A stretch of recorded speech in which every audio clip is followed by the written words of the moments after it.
마태복음 1장과 2장에서 예수님의 탄생에 대한 의미를 마태는 여러 가지 각도로 설명을 했습니다. 그리고 오늘 우리가 3장을 시작하는데요. 3장에 들어와서는 예수님의 사역을 시작하는 그 설명을 이제 시작하면서 바로 예수님 이야기로 들어가지 않고 세례 요한의 이야기로 먼저 시작을 합니다.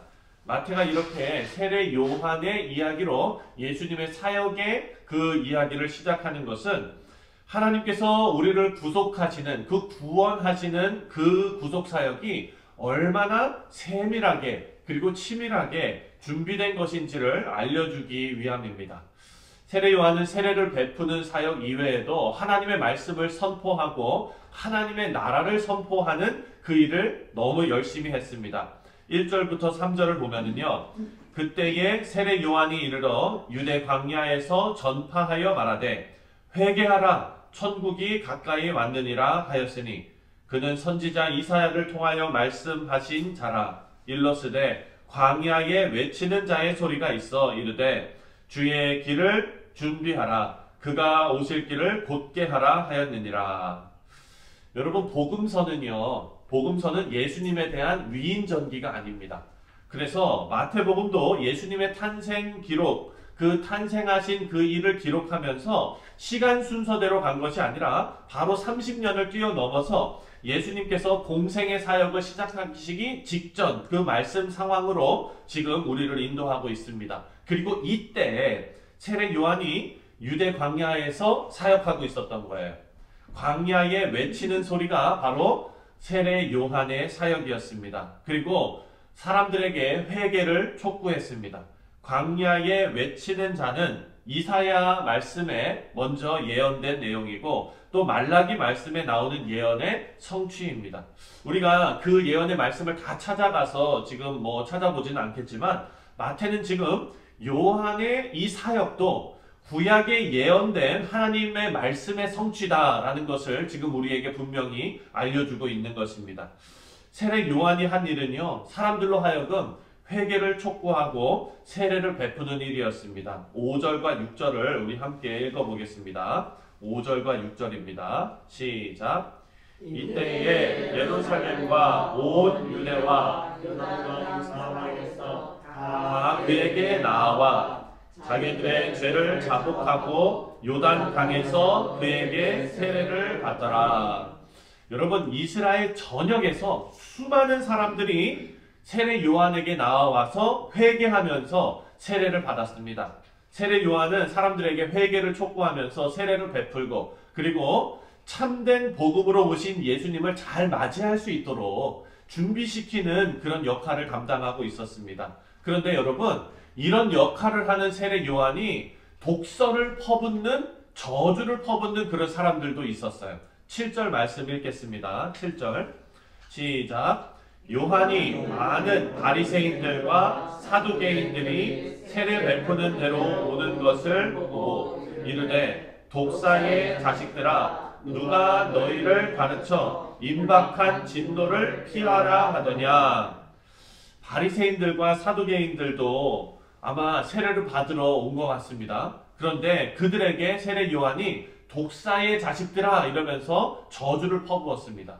그러면서 회개에 합당한 열매를 맺지 못하면 임박한 진노를 피할 수 없다 이렇게 얘기했어요. 그렇다면 이 세례 요한이 왜 바리새인들하고 사두개인들에게 독사의 자식들이라고 저주를 퍼부었을까 생각해 봐야 됩니다. 여러분, 그때 당시에 독사는요 아주 맹독을 가진 그런 뱀이었는데 색깔이 바위 색깔과 비슷한 거예요. 그러니까 이게 독사인지 아닌지를 쉽게 분별할 수가 없어요. 그러다가 바위 틈에 숨어있던 그 독사가 사람을 물기라도 하면은 그 독이 맹독이 있기 때문에 사지가 마비되거나 아니면 목숨을 잃는 그런 일들이 있었습니다. 그런데 왜 사두개인들하고 바리새인들이 독사와 같을까? 이것은요, 이 바리새인들과 사두개인들이 하나님의 백성 안에 색깔을 비슷하게 해서 섞여 있다는 거예요. 그리고 그들은 자신이 아브라함의 자손, 그것을 아주 자부심을 가지고 있는 그런 사람들이었습니다. 이 유대인들에게 속해져 있지만 그들의 죄악으로 인해서 교회가 영적으로 마비되고 또 교회가 영적으로 죽게 만드는 해로운 사람들이다라는 것을 지금 알려주고 있는 것입니다. 그래서 9절 말씀을 함께 읽어보면은요. 9절 시작. 속으로 아브라함이 우리 조상이라고 생각하지 말라. 내가 너희에게 이르노니 하나님이 능히 이 돌들로도 아브라함의 자손이 되게 하시리라. 이들에게 이렇게 이야기하면서 회개에 합당한 열매를 맺으라 이렇게 촉구합니다. 세례 요한이 이 책망하는 이 말씀이요, 사실 오늘날 우리에게도 우리 신앙을 돌아보게 하는 그런 말씀입니다. 왜냐하면 우리 성도들이 오래도록 신앙생활을 하다 보면 잘못된 선민의식에 빠질 수 있기 때문입니다. 그것이 우리 신앙생활을 망칠 수 있습니다. 바리새인들, 사두개인들은요, 자부심이 있었어요. 바로 자신들이 할례 받은 아브라함의 자손이다 라는 그런 자존심 그리고 자부심에 자기들의 그것을 그 기반을 두고 있었습니다. 하지만 세례 요한은 그것이 다 쓸데없다, 정말 쓸데없는 선민의식이다 라고 비난을 하고 있는 겁니다. 그래서 9절에 뭐라 그럽니까? 능히 돌들로도 아브라함의 자손을 만들게 하신다. 이렇게 할 정도로 유대인들이 정말 자부심을 가지고 있던 그 선민의식을 지금 세례 요한은 깨트리고 있는 겁니다. 오늘을 살아가는 우리 성도들도 만약에 세상 사람들과 전혀 다를 것이 없이 살아가면서 그냥 우리는 복음을 알았잖아요.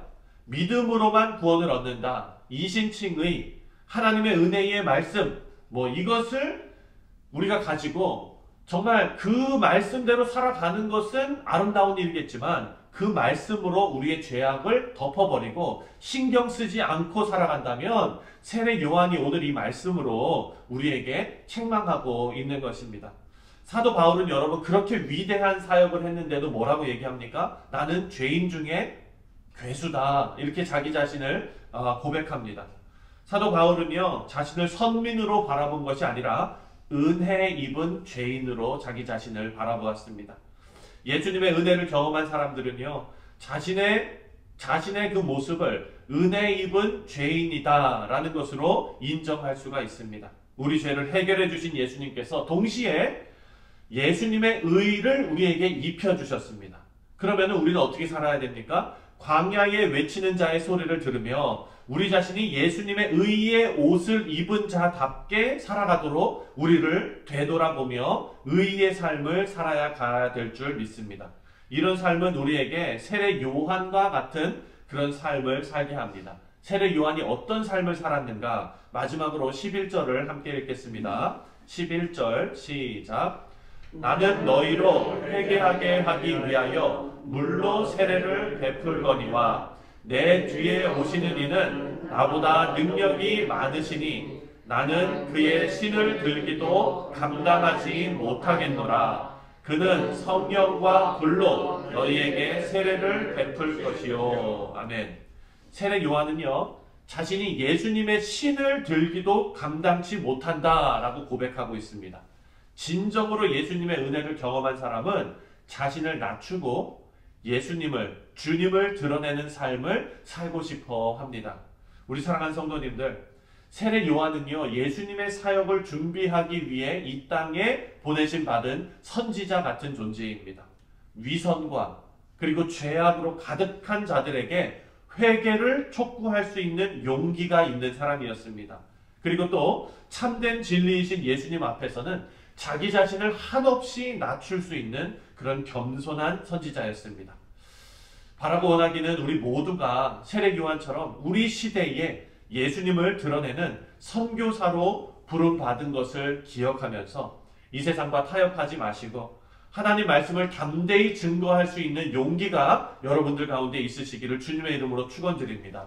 또한 동시에 하나님 앞에 우리 자신을 낮추며 겸손히 주님의 영광을 우리의 삶에 드러내시는 귀한 성도님들 다 되시기를 다시 한번 주님의 이름으로 축원드립니다. 기도하겠습니다.